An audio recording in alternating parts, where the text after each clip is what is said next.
My name is Henok Tesfaye. I'm the child of the diaspora. I am from Ethiopia.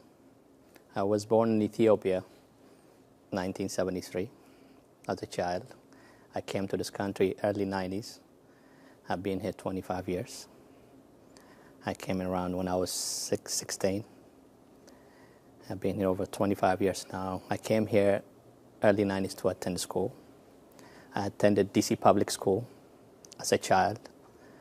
I went to Lincoln Junior High, and I also went to Bell Multicultural High School. I attended junior high and high school in Washington, D.C. Washington, D.C. has been good to me since I came to this country. I arrived in Washington. I'm still in Washington. I was going to school, hard work. In the early 90s, I attended UDC. Everything was what I've done in my life. You know, I went to college in UDC and transferred to Virginia, George Mason, but I love DC.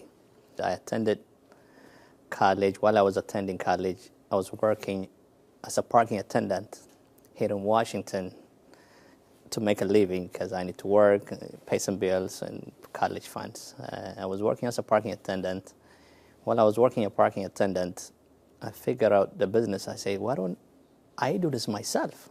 So in 1998, while I was working, attending college, and I was looking for a business to open, I had only $800 in my pocket.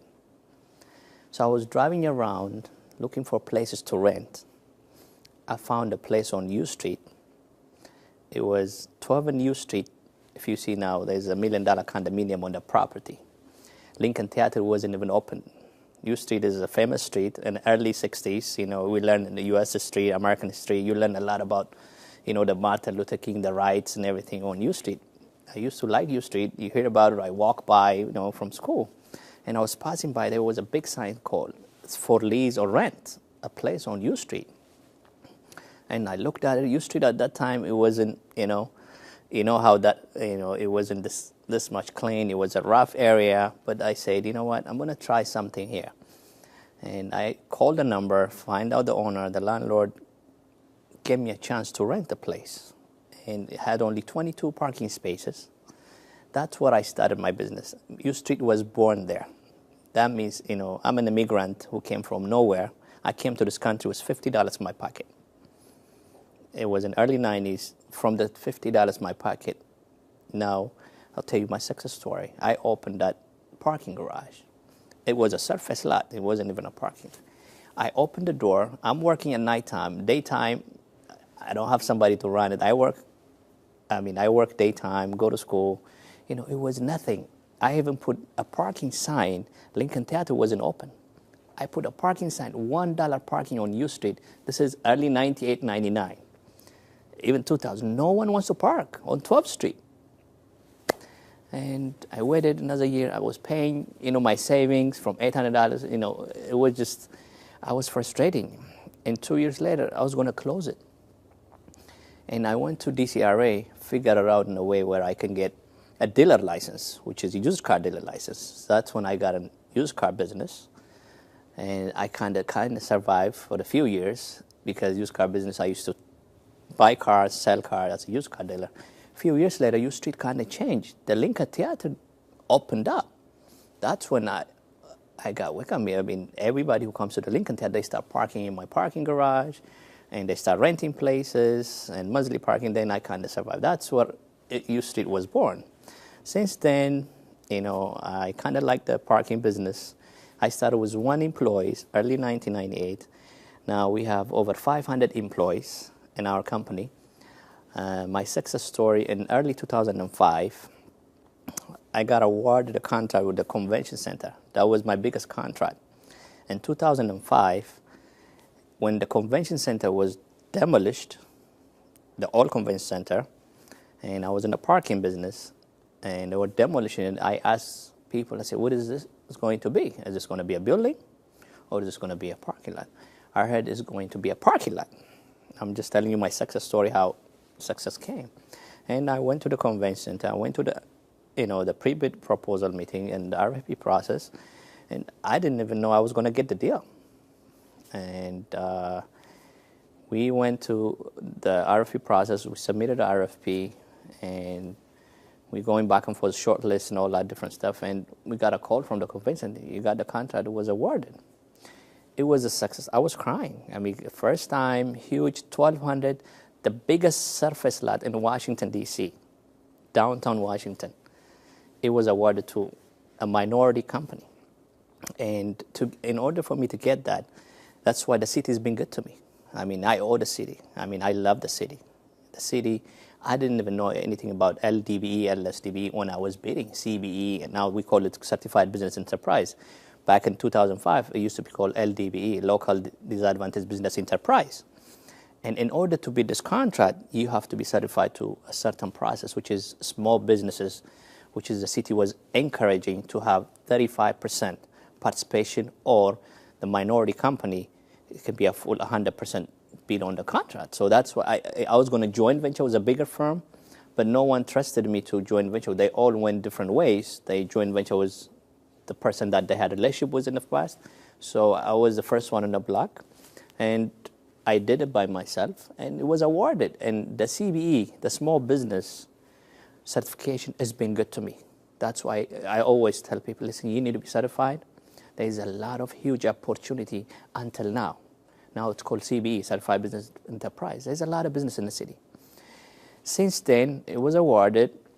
I have that contract until now. Now there's a city center DC inside the parking lot. City center DC was $800 million project. It was done in my own parking lot.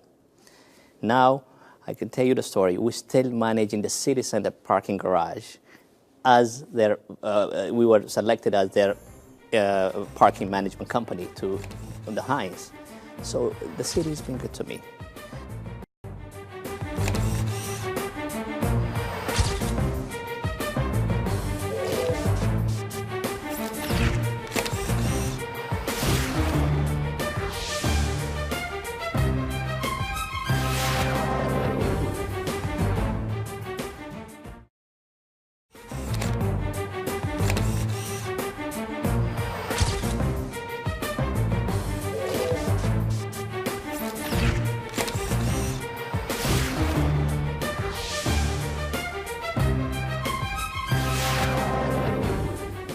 We are a DC company. We were selected, we were a minority DC-based company because the airport's always looking for an opportunity. And DC government's always looking for, they want the DC company to work in airport businesses because we participate in that. It's a federal fund, and they were very happy when we got it because this came because the city's been good to us. The city's always helping. Our new mayor is helping. She's looking for the small business. She's always pro-small business. And that happens every mayor when they come. They're always pro-business, pro-small business. So I tell the immigrants, you have the land of opportunity. This is a beautiful city. This is the world-class city. I mean, we're not only the capital city of United States of America, we are the capital city of the world. This is where people need to be. I mean, I came to $50 in my pocket. Now I have 500-600 employees. You know, we have a good operations. I'm so happy to be a part of part of the city, you know? I'm very happy to tell you my story. I mean, I know we might not have enough time, but my story is too long, you know? But the city has been good to me, and I'm in the city. I tell the diaspora community, Ethiopian Americans, African Americans, whomever wants to come to this country, this is where the land of opportunity. There is nothing you can get anywhere in the world. There's nothing like USA. I mean, I'm in Washington, but USA is the same, you know? But this is the best city. I call it the chocolate city. I feel like this is my home. It gives you an opportunity to study, to work, to succeed. I mean, I think Washington or USA is everybody's home. I mean, they welcome you. So that's when I came, I see the difference, you know, an opportunity. That's what I wanted to study in working and, you know, explore the opportunity. As a young immigrant, you go through a lot of processes, obstacles. You don't have enough money. You don't have a family to support you. I mean, you might have an uncle or family member, but they're all struggling to work. even to pay on their own rents and to survive. And it was tough. It wasn't easy. I mean, the success doesn't come that easy. My success story is different, but the hard time was paid. I paid all the hard times. I mean, there was a time where I didn't have money. There was a time I used to walk to school. There was a time I didn't have money for buses. There was a time, I didn't have enough money to pay the rent, and we'd live with roommates, 2, 3 friends together in one-bedroom apartment. I've been there, done that, It wasn't easy, but I think my success come from the struggling time. I see that. If you're strong, this is the only place you can make it, It was tough. I mean, there was a lot of times I went through hard times, even after I opened my business. I mean, it was a struggle time, but I tell the immigrant, this is the only country in the world, and especially DC. You have a huge opportunity. So we need to support, we need to live here, work here, and look for an opportunity. Opportunity doesn't come that easy. You have to pay. I mean, it's not a red carpet for you to go and jump and to succeed. You have to pass through a lot of hoops, problems, and challenges. In my business, I mean, I had a hard time getting a loan, You can go back to my story. I needed $35,000, $40,000. No one wanted to give it to me. The bigger bank, I went to a lot of different banks. No one trusted me because I need to buy a car to sell. I don't have money. I mean, you can look at it in 2006 or something. I went to ECDC, it's called Ethiopian Community Development Corp. They had a program called Micro Loan Program. So I went there. I had a few cars. I had 2 cars. They needed collateral to lend me that money, $35,000. So I had to give them all my cars title. They put in liens. I mean, I signed whatever they want, and they gave me that $35,000. That's how I started it, to buy cars and everything. So it's not easy, to go to the bank because as an African-American, Ethiopian-American, you go to the bank, you don't have a credit, and you don't have anything. No one will sign for you. You need a co-signer and all that. I don't have a property that I can put collateral when I started. It was tough. But you can pass all that hopes. It's like a ladder. But don't give up. I mean, success doesn't come that easy. Success comes with, I tell everyone, to my kids, my friends, say success comes with a series of relationships and networks and patience.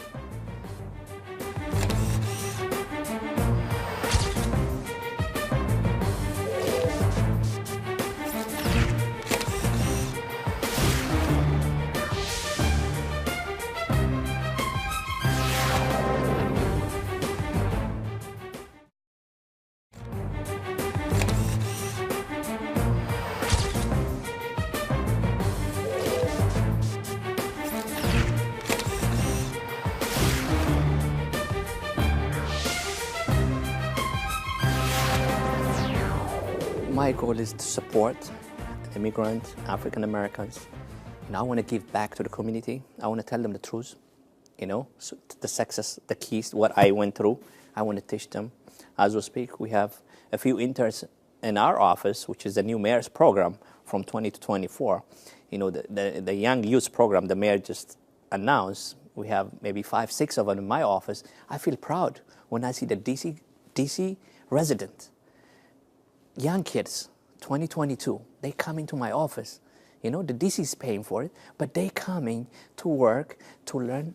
If I change 1% or 2%, if I teach something, that means a lot to me. That means a lot to me. And my employees, 70 or 80% of DC resident. I mean, we've been getting certificate from the district government, and I'm happy. I always tell my people, make sure try to hire a DC resident. Give them an opportunity. This city has been good to us, That's why, you can come and see it. This is what we're doing. And I want to give back to young kids. And I have an NGO that I help. It's called Mary Joy. I'm the chairman of the board. They work with young kids, orphanage, who doesn't have moms, kids in Ethiopia. Now I'm the chairman of the board for the North America. This is the kind of thing we give back. I have 60 kids that I sponsored in Ethiopia. They depend on me. 60 kids. I sponsor them. I feed them. I give them shelters. They don't have family members. Every month I support those kids. I feel good. I have a chance to give back to some 60 kids. It's not easy. This is what makes me feel, I go to sleep quietly. I have no problem because I have some kids that I support. You know, that's what I do, to give back. And not only teaching people how to get success, I'm helping people who doesn't have nothing to eat, who doesn't have a shelter, educations. You know, I sponsor a lot of kids. And this is what I enjoy it. You know, I go to sleep well. I mean, I talked about my parking businesses, but I'm diversifying real estate. I know I have another company. I do a lot of real estates. You know, we buy whole houses and apartments. I have a few real estate development businesses in the city. Every investment I want to do in the city, I love it. I enjoy it, you know, and it's like my hobby. I call it, it's like a mentor project program, you know, for the immigrant. When they see me, I get a lot of calls from OAA, Office of African Affairs, a lot of the immigrant office, Refugee Center, ORR, Office of Refugee Resettlement, ECDC, Ethiopian Development Corporations, a lot of them in the area on summer programs when they want, you know, kids. And there are people who come to Africa, all over Africa. They don't know what to do. They don't know where to go. And they need expense. They need someone like me to talk to. When I help them, a lot of them, I don't know to mention a name, maybe 100 of them in the past. They come to my office, I help them. I give them a job. I tell them the expense, what they need to be done. And that helps me a lot. I get a lot of calls from the immigrant community, not only one, maybe 10, 15 of them. And this, I mean, there's a lot of immigrant community here. Latino community, African community, Office of African Affairs. We're always open, you know, and I always trying to give them an opportunity if we have an opportunity for them. And I don't want, because I came from that area, I feel it, I sense them. You know, sometimes, you know, there was one time, this guy came with 3 kids and his wife, he doesn't have a job. You know, it was tough for him. He doesn't speak English. They came with a diversity visa program, you know, the DV they call it, and they have 3 kids. And one of the committee sent it to me. You know, that's a story I always tell to people. They came to my office with his kids and his wife. They don't have anything to eat. They have a paper, they can work, but they just can't find a place to work because they don't speak English. You know, that's the kind of thing. I gave him an opportunity to work. I think he still works with me. You know, that's the kind of thing I feel. Every time I see him, I see his change. I see him driving a car. You know, when you see someone change in your face, I feel it. It's a different feeling. Success doesn't come that easy. It takes time. You know, keep your words, follow your dreams, and success comes with a series of relationships. Means when I say relationship, you have to build up a relationship. A relationship doesn't come that easy. Relationships are network with people, and that then you can succeed. You know, everything is very important. So this is Washington D.C., a land of opportunity. I mean, this is a small business friendly. I think I tell everyone, you can make it. It's easy, and work hard. You'll be succeed.